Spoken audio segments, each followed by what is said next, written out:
眼观大龙听四方，三边卷细宽长，这长长浅浅多泥层，寻寒层上一乡落破塞，茅生他安发子放故乡，他二人与私情，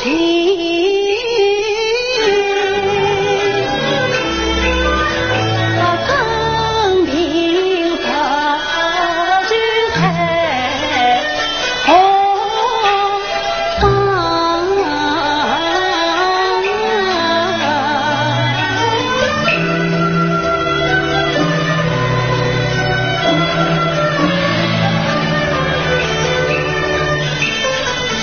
耳听桥泪细三更，忙想起碧玉须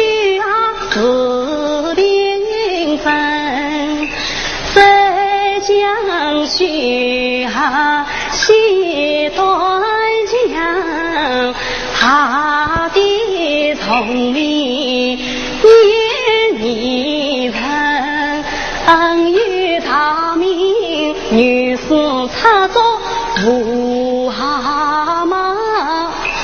分明是心绪比穿在女子身，谁为须跑遍，谁想认真须寒城，谁上城头也在争，谁为女子高起身，谁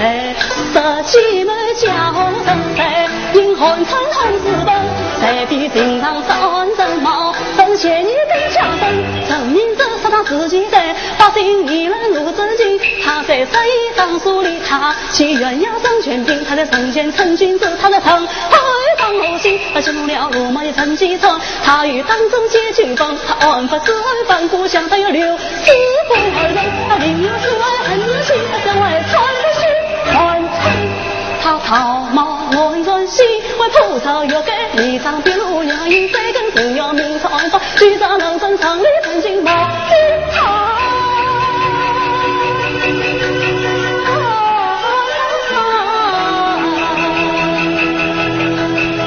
莫非是他当人人，莫非是他是夫人，这只是马家在哪里找上的究竟何此心？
年。